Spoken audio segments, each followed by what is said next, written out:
do something bad to us, we are going to do things to you that have never been done before. We the people tell the government what to do. It doesn't tell us. We the people are the driver. The government is the car. And we decide where it should go and by what route to do. We the people are free.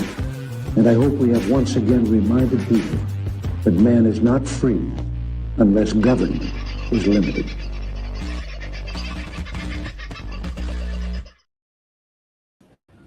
Well, there we go. Popped up in the corner. Bring me up the whole side. How are you, folks? Having a bloody good sort of a Thursday, isn't it? I don't know. I get lost with the days some days. Why? Because I'm spending a lot of nights doing a lot of weird, strange things, not necessarily sleeping, unfortunately. I am watching a lot of things happening with the bullion market as the world progresses. We are in historic times. What can I tell you? Ainslie Bullion today, right now, is trading at a spot price of $165.72, but you won't get an ounce of silver for $165.72 at Ainslie Bullion or anywhere else for that matter. Ainslie Bullion, as far as I have seen, are the cheapest ounces of silver that you can buy in the country at the moment. I've looked at a lot of bullion dealers in a lot of different parts of the country. And in some places like Hobart, for instance, you will pay in excess, or yesterday at least, you would have paid $215 for an ounce of silver. Now that's comparable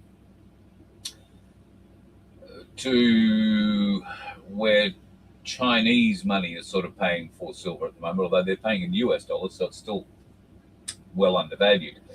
But also I've seen videos put out by bullion dealers in various parts of the country. These are small dealers, obviously. They are announcing that they cannot get stock for some months. I noticed that one of the big bullion dealers in Sydney has put up a note that said if you want to buy, I can't remember, they were quite sizable bars, whether 100 or 1,000 ounce bars, I can't remember. But delivery wasn't expected until the end of March at the earliest. So delivery is tightening up around the country. And for those of you who ordered through ainslieBullion.com.au and you have been in that back order, I have some good news for you. I spoke to Michael Engerman this morning from Ainslie Bullion. They are rushed like never before. Unprecedented is how he described what's going on in bullion offices around the world. But Ainslie Bullion's offices in Melbourne, Brisbane and the Gold Coast are certainly no exception. There are people lined up out the door at all of the bullion offices everywhere in the country. You've probably seen pictures of people on the streets of Sydney. That is also happening in Brisbane. I don't know that they're out the street and down into the underground car park quite yet at the Gold Coast, but they are certainly lining up there too. Get in early is my advice, rather than waiting until the afternoon. And there's a reason for that.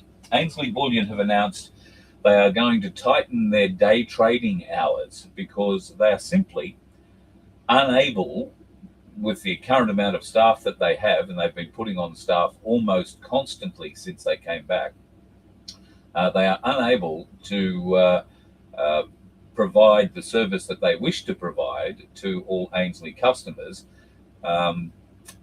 with the amount of time available every day and the amount of people. So they are limiting their opening hours in all of their offices, that's the Gold Coast, Brisbane and Melbourne, from 9 till 4. They're going back to 9 to 3 trading. So the doors will only be open from 9 in the morning till 3 in the afternoon from next Monday until further notice. I can tell you that if you are going into an Ainslie office, can't vouch for the Gold Coast, but certainly Melbourne and Brisbane, if you are thinking of turning up at 3:30 in the afternoon and hoping to be seen before 4 o'clock when they ordinarily close their doors, you are going to be greeted by a line of people who are back up to the elevators, and you are not going to be seen that day. So if you're thinking you're going to turn up at 3:30, I wouldn't bother, because you're just not going to, they're not going to have enough time to see you and do everything else that they have to do when they close the doors. So bear that in mind. If you're going, go early. Otherwise, take full advantage of Ainslie's online service. where you can buy particularly and have it delivered. Now, people say, well, that's fine. What if I want to sell? What if I want to sell? Well, we've often spoken about having your silver in your hand. Obviously, a lot of people feel that's definitely the way to go. And I would agree. It's much better to have it in your hand than not have it in your hand. However, in times where there is this sort of volatile price changing in silver and gold bullion markets, I don't give financial advice, but my observations have been from personal experience only that there have been times where I've wished I might have been able to just make a phone call or send an email that says, listen, can you sell a bit of my silver and buy some gold with it? Or vice versa. I don't have any gold, but you understand the process. If I want to do that now, I have to go and take, my few coins into Ainslie Bullion, which means at the moment a 45-minute drive or longer, depending on which office I go to, and then probably at least that kind of a wait, if not longer, before I'm seen to be able to exchange my few bits of silver and try and trade it for a bit of gold. I've wasted half a day. I've got to meet some lovely people who are waiting in the queue with me. It hasn't been a wasted day by any stretch of the imagination. I shouldn't put it that way, but I could have maybe done better things with it. If that's you, then maybe you need to make one trip into your local Ainslie Bullion dealer and take a certain amount of silver in that you're prepared to put into unallocated silver, and that way you can then trade it just with a phone call or a email, and you can swap your silver out for the appropriate amount of gold or vice versa. You can do this with the token system using crypto as well, and I urge you to go and have a look at Vince's show on FBN, the CoinSpot show, where Coin Toss show, I beg your pardon, where he spoke with Matt from Ainslie Bullion recently, and they spoke about how they have been able to tokenize gold and silver to enable you, pardon me, to buy tokenized gold and silver through crypto sales. You can also trade your gold and silver back into crypto or into cash or vice versa, all those sorts of things. So it's a great way if you've got a bit of crypto. You can trade in that token space, and you don't have to be lined up in a queue to do any of it. You do it all through the Ainslie portal. I have also discovered that using your Ainslie Saver account can also work this way. Now, you've heard me talk about the Ainslie Saver account, and I'm embarrassed to admit that up until 2 days ago, I hadn't started it. I hadn't started one. I've been telling you for a year to go and do it. But I received an email from somebody the other day that touched me deeply, and I passed that on to Ainslie Bullion as well. I haven't got permission to read it out for you, but what I will do is paraphrase it. And it basically said, I'm on a carer's pension, so I don't get very much money. I heard about you talking about the Ainslie Saver account just after it started, and I joined it. I've been putting in, I think it was $100 a fortnight since then. And I looked in my account today to find that I had over $6,000 worth of gold and silver to my name. They hadn't put $6,000 in the bank. They'd put $2,600 maybe. But there was $6,000 in the bank. Now, it's a great way to fractionally buy gold and silver. If you can't afford the $7,827 an ounce for gold that it currently is, and that's the spot price. If you were going to go and buy an ounce of gold, let me just flip to an ounce of gold and see what it says. That's a tenth. That's a bit cheap. That's 10 ounces. That's a bit much. A half an ounce. We're getting there. It's platinum. 1 ounce of Ainslie gold bullion, $7,981.47. So pretty good sort of a price. don't don't think it's going to be long before it busts through $8,000 an ounce, folks. But you may not have $8,000 to plow into an ounce. But what you might have is $50 a week, $50 a fortnight, $100 a month, whatever you can put in. I think the minimum at this stage is $50. And you can put it in whenever you like. It doesn't have to be a recurring payment. If you just want to put $50 in like I did, put $50 in, and you don't know when you'll have $50 to put in again, but let's see what it does. You might get a shock like I did. And I spoke with Becky O about all this yesterday, Becky O from Truth Seekers. She got pretty excited, and she opened an Ainslie Saver account too. And in fact, she got so excited, she got her son Mitchell, who's only 16, to open up his Ainslie Saver account. It might help if I put the microphone here, do you think?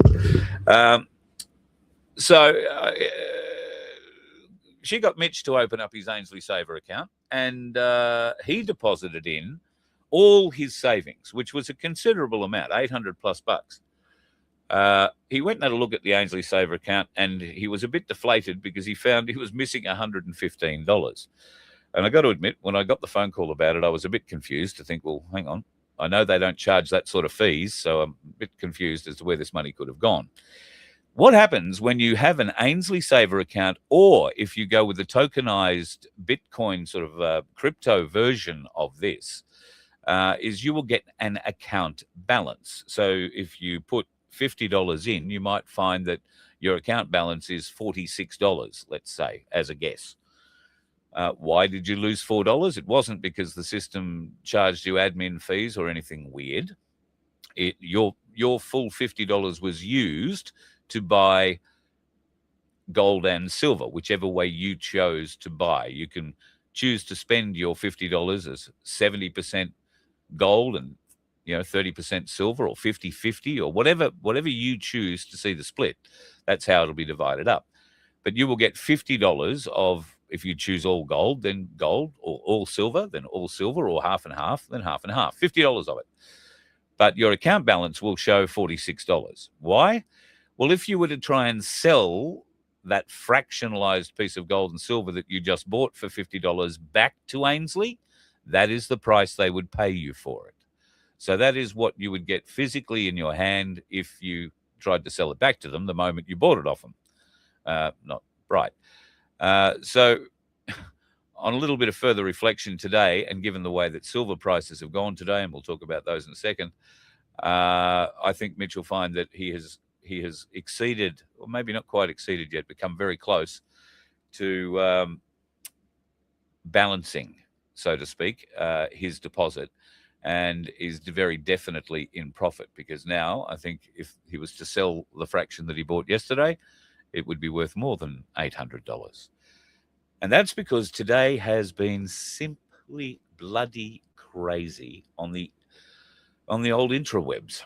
The markets have been doing some pretty wild things all day, and I'll bring this up and give you a bit of a show of what's happening at the moment. The market is still open.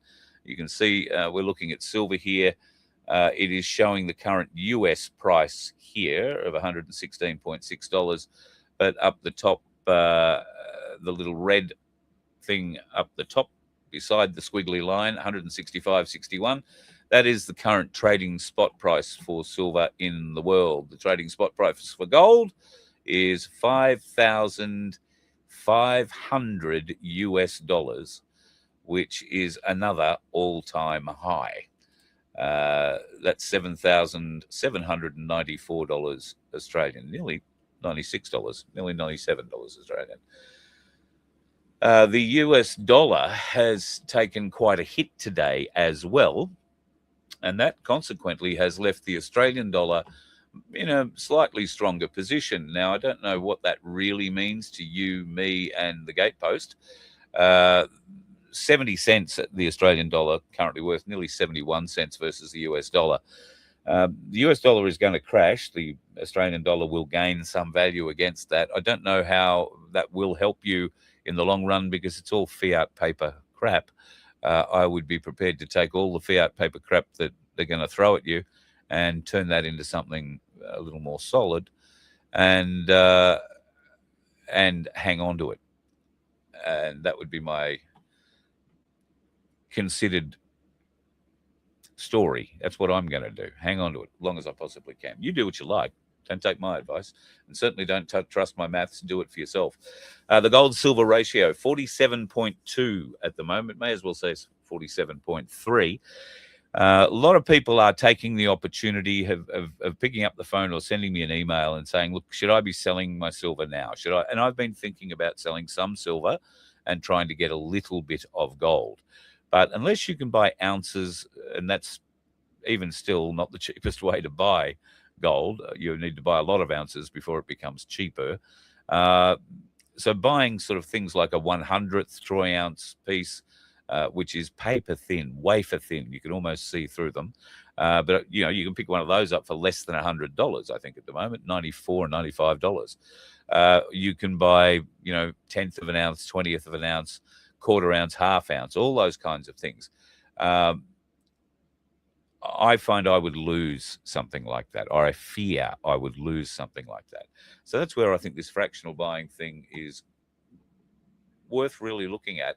And particularly if you, you know, you don't have a lot of spare money and it doesn't happen every week, but, you know, maybe once a month you do have $50 left over, you would be amazed the benefit that $50 could bring. And one of the stories I'll tell you is I've been approached in the last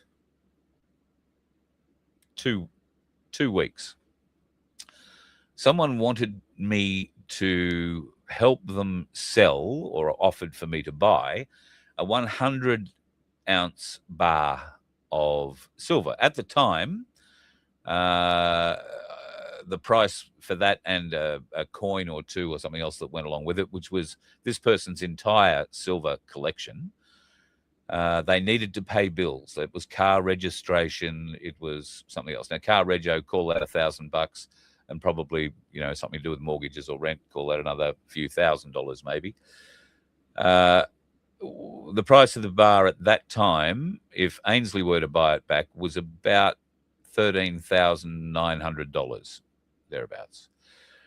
I organised some people who said they would be interested in paying what was asked and, you know, trading it all over, maybe helping out, providing a little trade of silver and cash so that she wasn't out of the silver market completely, this lady. I hope that she found another way, because in the 2 weeks since all that sort of happened, that same bar has picked up $7,000 in value. Now, the reason I tell you this story is because even having a little bit of silver at the moment makes a big difference. And all indications are, while a pullback, and Michael from Ainslie Bullion, the CEO, who you'd imagine knows much more intelligent people than me in this regard, he warned me this morning. He said there will be a pullback, Carl, and it will be a strong pullback. He said, I don't know when it will be. He said, I've picked it twice for it to come twice, and it's those times have come and gone without there being a pullback at all. So the market is not working towards or working along the lines of what people would historically think. It is behaving differently, but it's also showing signs of similarity. Just on the scale is what is different. Okay, so the massive uplifts on a daily basis and the massive drops.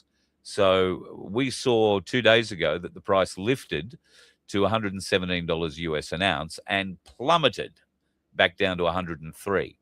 Now, it's taken 2 days to recover, but we are now, what were we showing there before, 117 again? It's been at 118 most of the day. So new high reached today. At the moment, it's at 116 US dollars. Now, that's indicating there's a bit of downward pressure on it at the moment. Is it going to go and plummet and drop 20 to 30%? They were the figures that Michael Engerman quoted me this morning. This pullback, or a pullback, the big pullback, could be 20 to 30%. That's nothing to freak out about. He said it's a natural event and it should be expected. So those people who are what we're calling riding the bull will be watching for signs of that event. And the market has shown that. If you are very edgy and thinking, oh, look, I want to sell all my silver before it all drops price, and you happen to be watching that ticker that I showed you earlier, which you can pick up for free, by the way, at tradingview.com. And there's a little hamburger over on the left-hand side of the screen, 3 lines. Click on that. You'll get products in a menu. Click on the products and get super charts. And that's the thing that'll pop up in front of you, and just select gold and silver and make them on your watch list, and that's easy. You can keep an eye on it yourself. But you could drive yourself crazy if you are nervous about missing out on the gains that you've already got. Because if you were watching the other day and it hit at $117 US and you had paid effectively, $30 US for your coins or your silver, that is a hell of a great, depending on how much of you got, a great windfall. And you might have thought when you saw it start to plummet, and over the course of an hour it dropped $15 an ounce, you might have started to sell. Most of you, I don't think, did. Most of you are clever enough not to, because while it did go down, it bounced back again. It had recovered most of what it had lost, or at least over half of what it had lost by the end of trading that day. And since then, it's just been steadily stepping up. It'll grow a bit, fall a bit, grow a bit further, fall a bit less, grow a bit further, fall a bit less. So stick with it, folks. It's riding the bull, up, down, and all around. And it's very exciting times. While I don't offer advice, I have been asked my thoughts on if you're going to take your silver or gold out of silver and gold, you're going to put it back into fiat and do something with it. I've been asked, what should I do with it? Or what should you do with it? Look, that really depends on you. If you don't have to access your gold and silver at the moment, I wouldn't for any reason. But if you happen to have enough of it right now, given that the whole market has gone the way it's gone, and what used to be, call it a modest silver holding, has now grown into an exceptional silver holding, then I would suggest, no, I wouldn't suggest, I don't make suggestions, but if I was in that position and I owned a house, I would look at selling some of that windfall silver and gold money to pay the house off.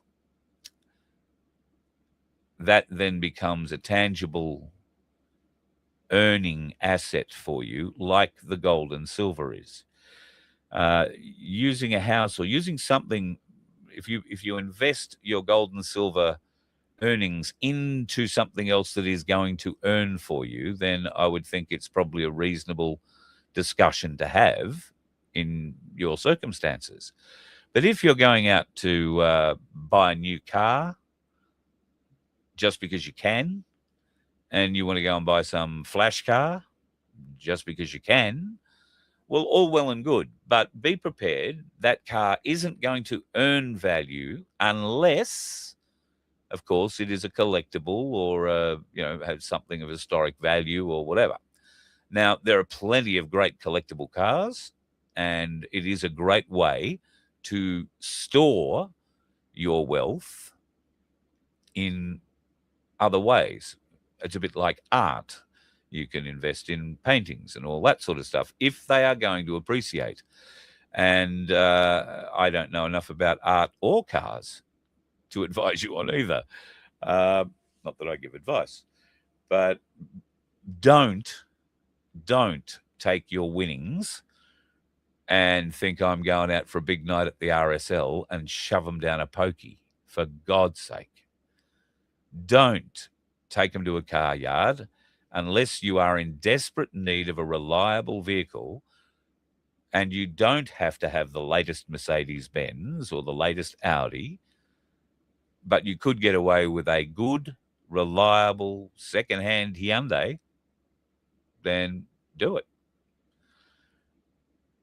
Because you want to keep as much of your gold and silver earning for you as you can at the moment, because I think there's a lot more earning capacity in that than there is in land or anything else at the moment. Unless you can pay off your property, I would urge you to do that if that was a thing for you. Owning it, even if you don't really own it at this stage, is probably still better than having the banks have an interest in you at all. So if you can get the banks out of your life, get rid of all your debt, maybe. I'd be inclined not to spend my gold and silver on paying off debt. I'd be more inclined to put it into something that is going to make money for me. And if I can't put it into something that's going to make money for me, leave it where it is, where it's doing what? Oh, yeah, it's making money for me. Just saying. Now, a whole heap of you, I know, took the advice and you bought some gold and silver.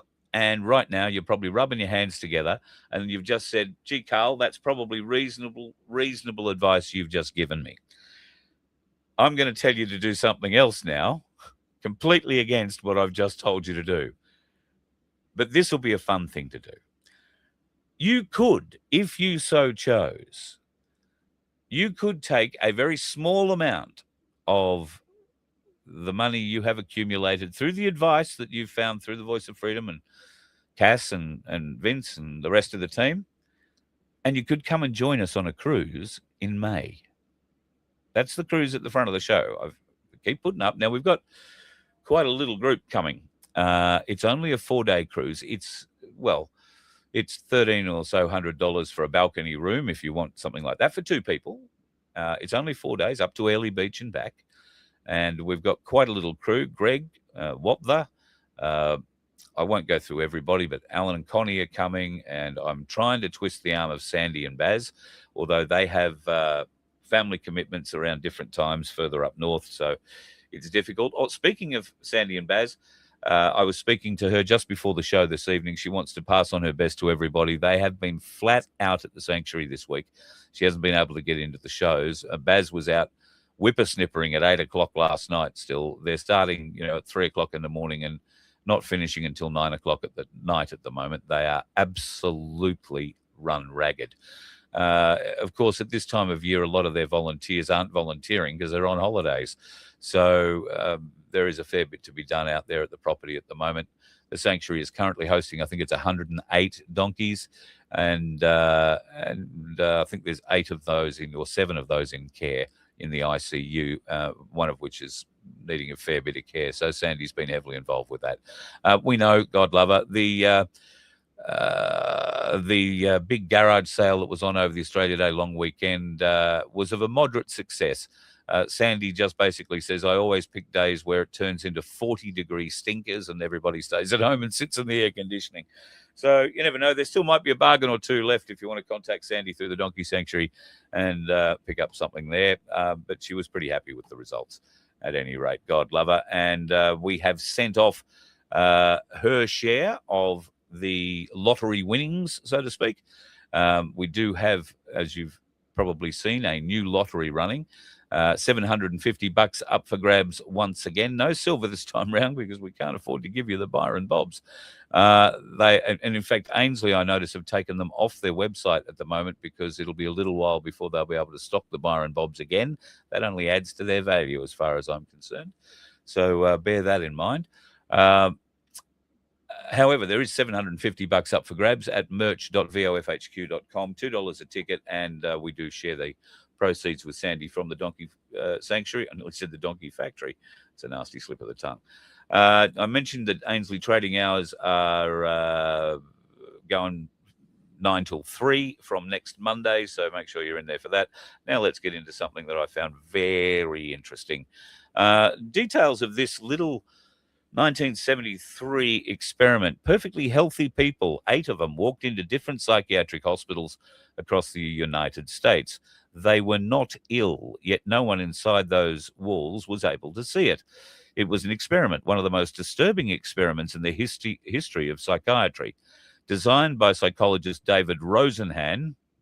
Gee, I wonder where he came from. It began with a simple yet unsettling question. Is it really possible to reliably distinguish mental health from mental illness? To find out, Rosenhan recruited 8 pseudo patients. They were ordinary people, a painter, a housewife, a pediatrician, a graduate student, so. They lied about only one thing. They all claimed to hear voices, nothing more, no bizarre behavior, no crises, just 3 words heard in their minds: empty, hollow thud. So all of them were admitted, and immediately afterwards they stopped pretending. They behaved normally. They cooperated. They asked to be discharged. That wasn't possible. The staff no longer saw people, but diagnoses. Every action was reinterpreted through the lens of illness: writing notes, obsessive behavior; standing in the hallway, pathological attention seeking; being polite, controlled behavior consistent with the disorder. 7 of them were labelled schizophrenic. 1 was diagnosed as manic depressive. Not one single one was recognised as healthy, not one. But the real patients noticed. Some approached and whispered, "You're not like the others. You don't belong here." They saw what the experts could not recognise. The average length of hospitalisation was 19 days. 1 person remained hospitalised for 52 days. Each passing day confirmed the same truth: the label was more powerful than the reality. When Rosenhan published the study on being sane in insane places, it caused an earthquake. The psychiatric community erupted in outrage. 1 hospital challenged Rosenhan to send new pseudo-patients, confident that they would expose them. He accepted, and in the following months, the hospital identified 41 supposed imposters. But Rosenhan had sent no one at all. The truth was now undeniable. Diagnoses were not always based on facts, but on content. Once labelled, a person became a prisoner of that narrative, even if they were sane, even if they protested the truth. This experiment shattered blind trust in clinical labels. It led to major reforms in the diagnosis and treatment of mental illness. But above all, it left a haunting and still relevant lesson. Perception can distort reality more than madness itself. And often, the most dangerous illusion is not that of those considered insane, but those who believe they are always right. 8 healthy people entered a psychiatric hospitals in 1973, and they came out carrying a truth the world could no longer ignore. That was 1973.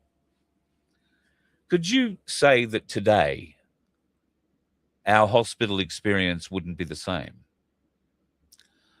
Think back just a few short years to when the spicy cough was all the rage.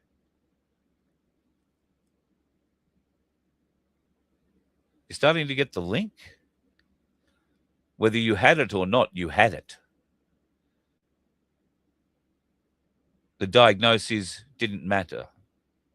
They were told, though you were already diagnosed. The evidence of that diagnosis didn't matter. The logic that you could bring forth to put forward your side of the argument didn't matter. So in 1973, they conducted that experiment. How much have we learned? Not much. Not much at all.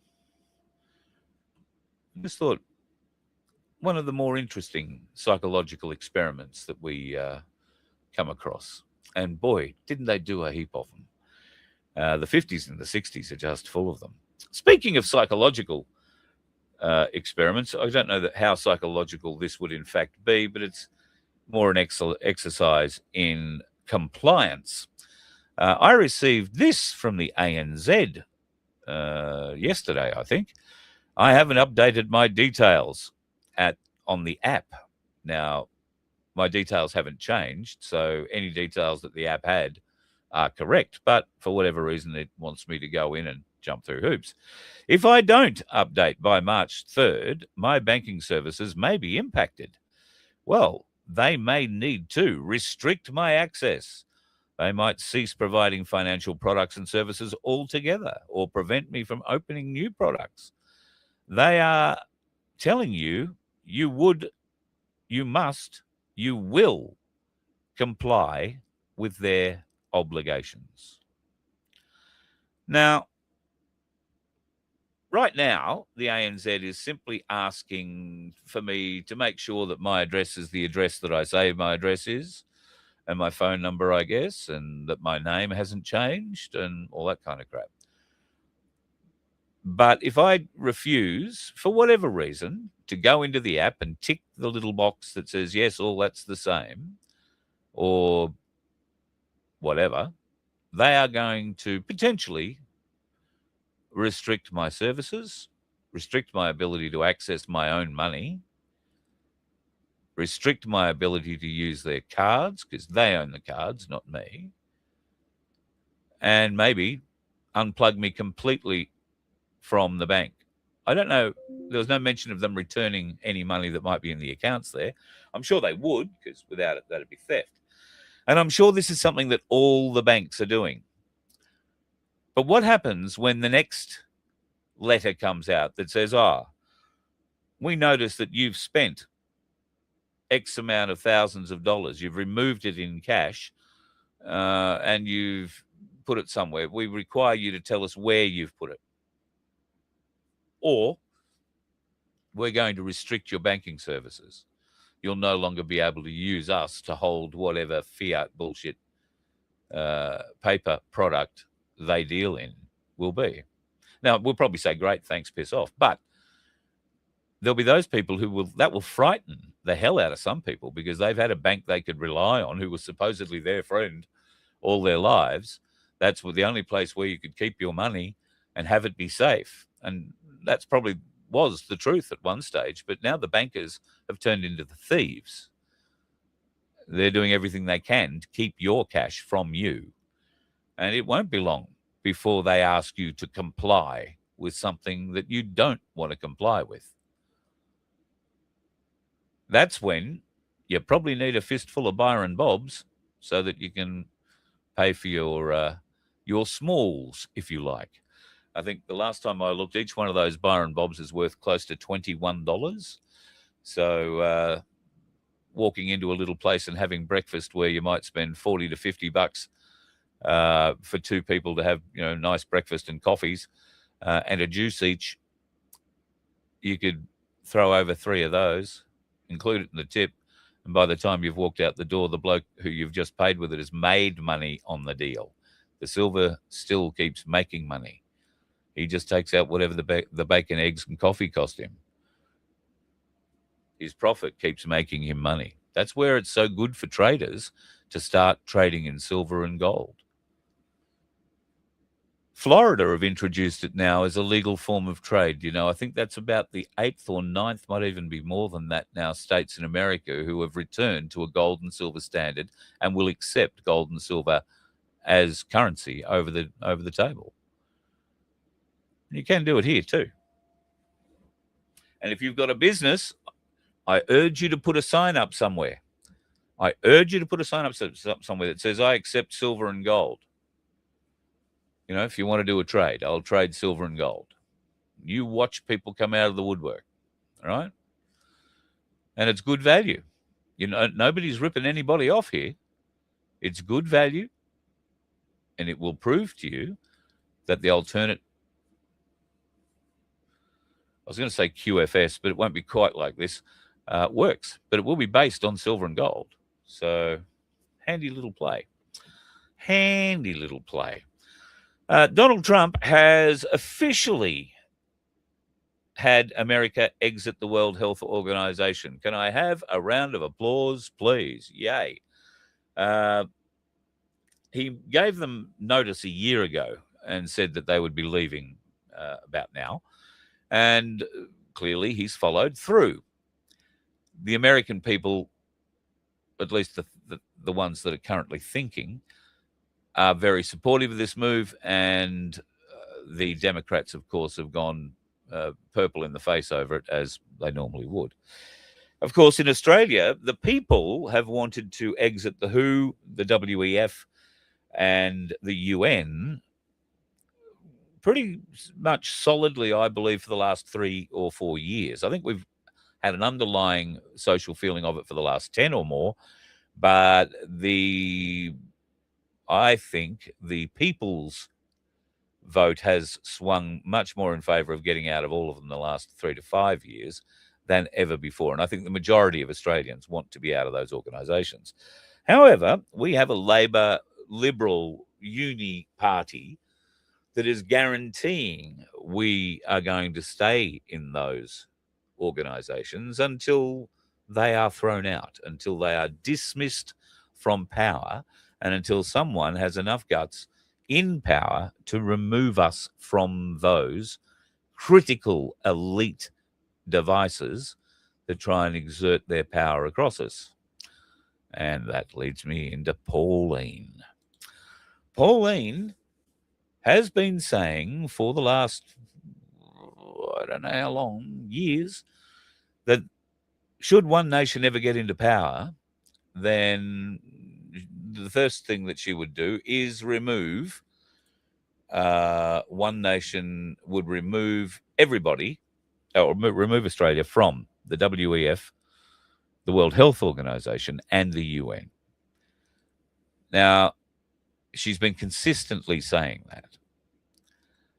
Now it looks like there has been a bit of support thrown behind one nation. Now it looks like there's potential for her and the party to stand up and become leaders in this nation, or at least a serious challenge for leadership in this nation. And that's making a lot of people sit up and take notice, including, I suspect, President Donald Trump, who would no doubt support some of the clear-thinking policies that Pauline Hanson and One Nation have articulated, especially recently. But all along, she's been sprouting some pretty solid crap. I beg your pardon. She's been sprouting some pretty solid information that has been termed as crap through the mainstream media. Pauline, I can't say in every case has been right, but she's certainly been right in most of them. And she was certainly right when she predicted that the Kiss My Ass song that Holly Valance wrote for their movie, a super progressive movie, would go to number 1 on the iTunes charts. And look at that. It went to Spotify number 1, went to iTunes number 1, and then Apple removed it. I'm not sure if Spotify or any of the other music things have removed it too.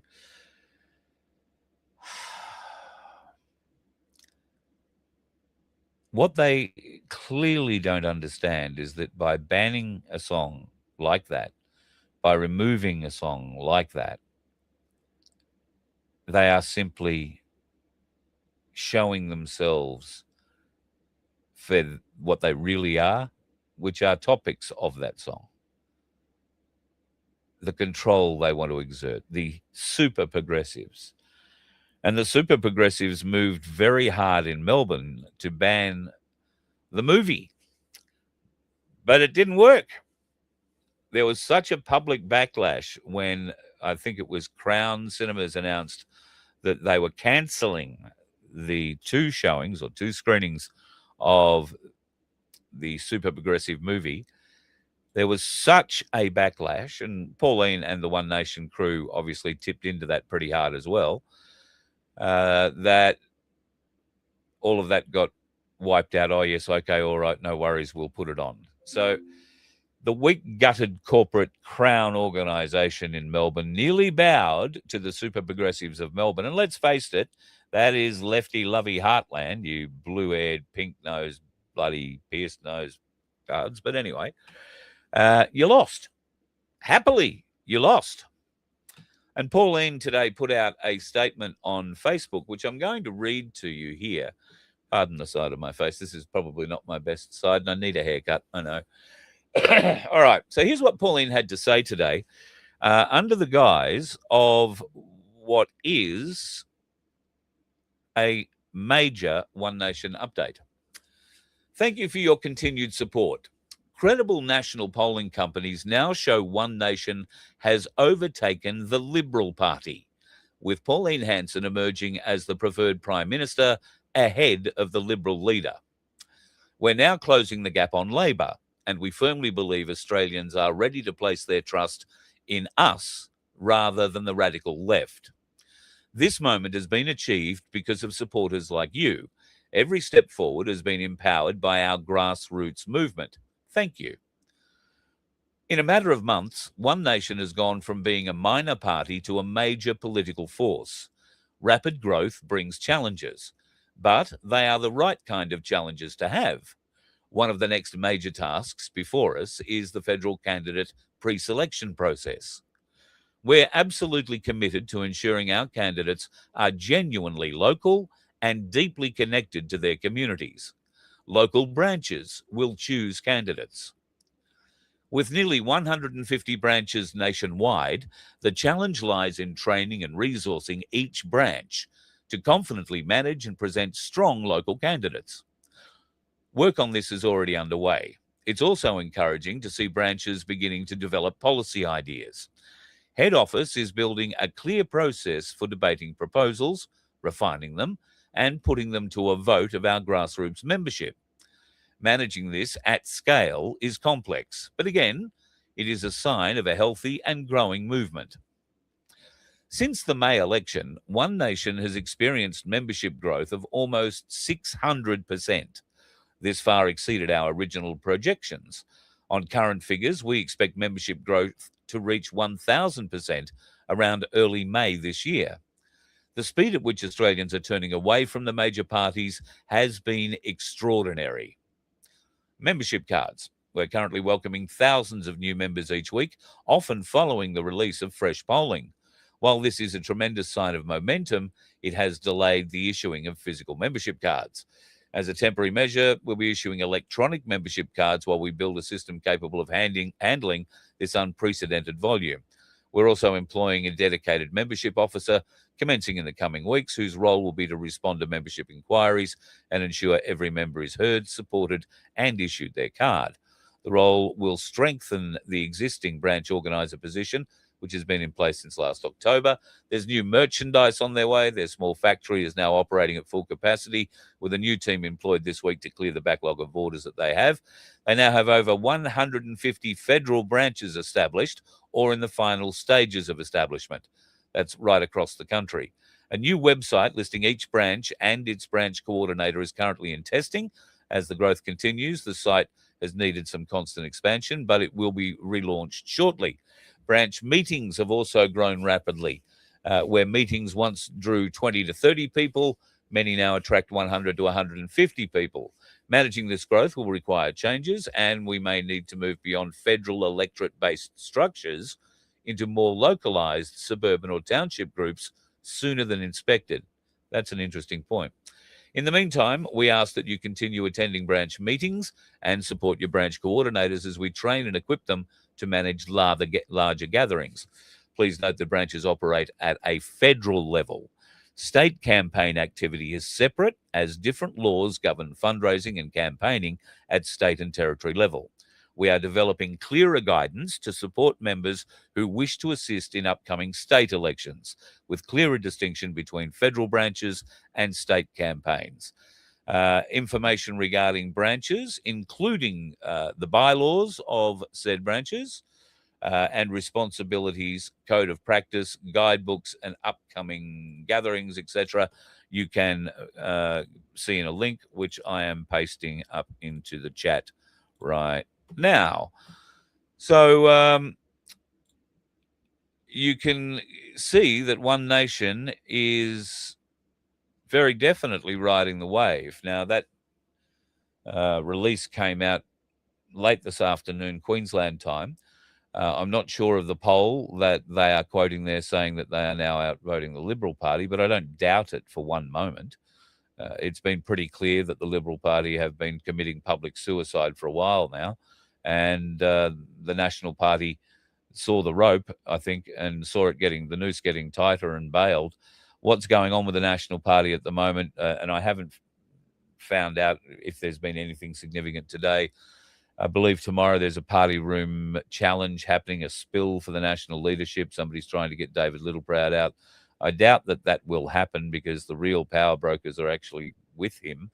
But that might change. Matt Canavan might come out and, well, I don't think Matt Canavan's going to come out and do anything, to be honest. He might just not vote, a bit like a lot of the Liberals chose not to do on a recent thing we were all interested in. However, the machinations of the Nationals and the Liberals, I think, superfluous to need. At the moment, it's at pure entertainment value to watch the Liberal Party cave. They don't have a leader.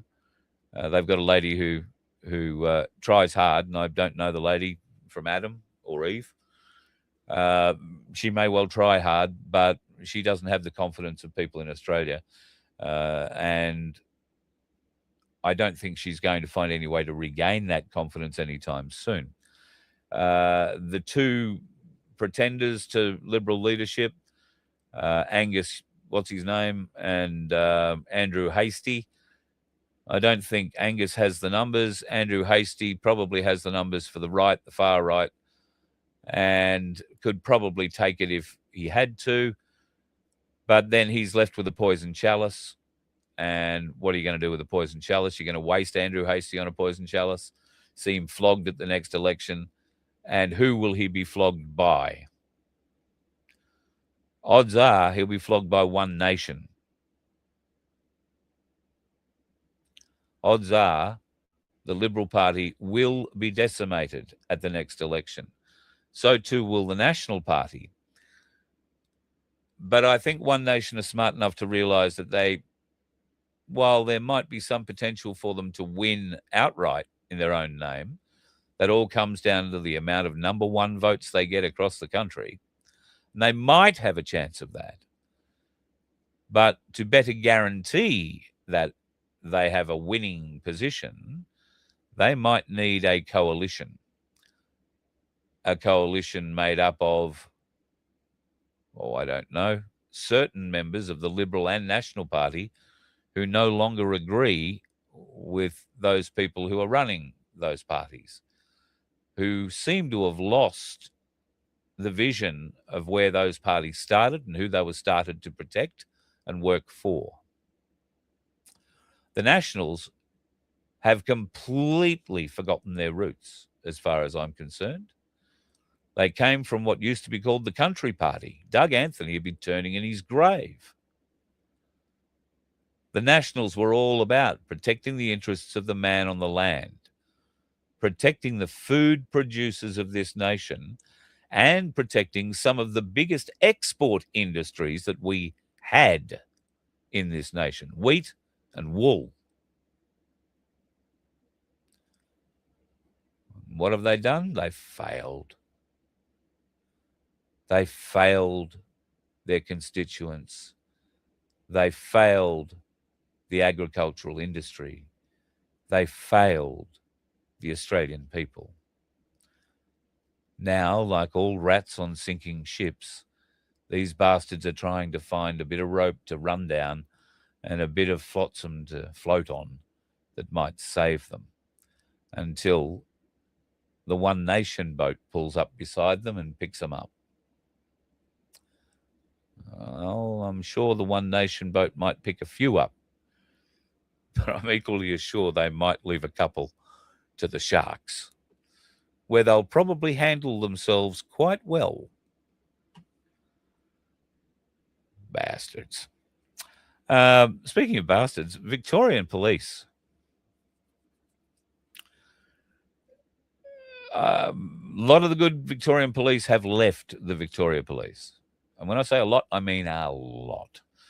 Like every other police force in this country, Victoria Police have been advertising extensively for new recruits. Please come be a copper. Come and have a life of eternal abuse and moderate training.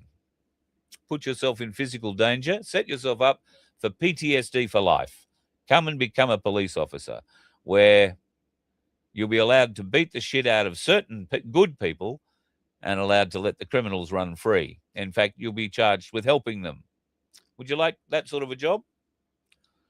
Well, we know that that job was offered to many, many people here in Australia, and many chose it not to accept it, but it has been taken up to the many thousands overseas that it was offered to. Yeah, you could come to Australia, jump the queue, and become a police officer. And we saw and have had many examples of some of those police officers coming into our life, particularly in Western Australia, Fuck you. I think. Good lad. Yeah, go for it. Fuck it. Yeah. So I've needed a reason to play that for a while. Now, there's a bit of a problem. Victoria Police have got a new police commissioner. You might have heard about him. He comes from New Zealand, and in the first few weeks of the job, getting to know how things worked, he might have taken a few liberties with his rank and position. One of those happened to be using one of the Victoria Police helicopters to fly him from Melbourne to Hobart for a police commissioners meeting. He also had a bit of a problem with a whole bunch of his New Zealand police mates coming over to visit him. And he said, "Why don't you go for a flight in the chopper, boys?" And he had his wife chaperone them. Oh, it was just a training mission, an ordinary mission. The boys were going up anyway, kind of thing, but shouldn't have done it. $10,000 it cost that helicopter to fly to Hobart with the police commissioner on board. I believe he caught a commercial flight back, but the helicopter still had to fly back for $10,000, paid for by Victorians. Good on you, people. Anyway, this bloke's a Kiwi, now in charge of the Victoria Police Force. He is a Kiwi. But we have a problem. Mike Bush won't be able to hold a gun license. Why? Because he's not an Australian citizen. Albo's new gun laws? Well, every international copper who has not been given citizenship, and you watch all these citizenship ceremonies get rammed through in a real hurry, is not eligible to hold a gun license in this country. Now, yes, the government, each state government, will need to make some kind of law that's going to give them a dispensation of while they're in uniform they can carry a gun, or some other very piss poor excuse. But it just goes to show how unintended consequences can have rather good or great large effects. And of course, Albanese and his sleazy bunch of political malfeasant pricks have just laid open a huge potential legal issue for not only their government going forward, but everybody else. Couldn't happen to a nicer bunch of flogs, if you ask me. Victoria Police are also looking to get you to step into your new career. You'll get 9 weeks of annual leave and paid training from day one. Isn't that nice? You'll learn how to flog the people you used to like walking on the streets beside and calling your friend, and you'll learn how to flog them while wearing all the protective implements that the government can supply you. You should be very proud of yourself. I'll move on and get me started. I saw this posted up on, I think it was Facebook today. We're hearing a few rumors of a huge convoy to Canberra happening once again. Bullshit. Why? Why? Why? I mean, I'm all for going back if there is a reason to go back. But I'll be honest, most of us can't settle on one reason. Most of us couldn't settle on half a dozen reasons, and there are probably 100,000 reasons why we should go back. But we can't settle on one of them. We can't settle on what would be the goal of going back. What would be an acceptable outcome of going back? How long are we going back for? Until Hoodie tells us to go home and come back again in March when it's cold? We can be guaranteed the Aussie Cossack won't be there at this one. Well, unless something drastic's changed. So you won't have to worry about that input. But why? Who is trying to muster up this support for another march to Canberra, and for what friggin' reason? What are you going to do there? All you're going to do is find yourself short on toilets. Public conveniences won't be around. They're not going to lay out, rows and rows of, plastic toilets for you. You'll be pissing behind trees and doing God knows whatever else anywhere else. You're going to potentially put yourself at some physical risk from what the federal police will do to you and the protective services people could potentially do to you. And why would you do that? I'm all for putting yourself at risk. I'm all for putting myself at risk if there is a reason to do it. What's the reason we would be going back to Canberra? For what reason? And what goal is acceptable for us to then leave Canberra?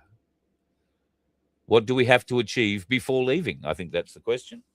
If you want to go back to Canberra, I'm all for it, but why? What are you going to achieve? What can we achieve? What would be a acceptable outcome before we would leave? Would we be allowed to play Hoodoo Guru songs? I don't know that Flacco would let us. I saw this yesterday. I thought bloody hilarious. Now, some of you may not remember who Flacco is. Flacco was a very funny comedian back in the day on an ABC comedy show, which used to be very funny back in the day. Of course, the ABC is now just a fucking joke rather than supplying funny stuff. It's the joke itself, which is all good. And on that note, I'll love you and leave you. It's been a long night. It's been a longer day. And right now, if we smile politely at the world and know that the Asian markets are working their way for a few hours yet, and then the American market has started to play. You know how at the start of the show I told you it was starting to drop a bit, the price in US dollars? It's back up to $117.50 now. So the push is back on. By the time you wake up tomorrow morning, it's either going to be over $120, well over $120 an ounce American, or it might be well under 110. I'm sort of hedging towards the former between you, me, and the gatepost.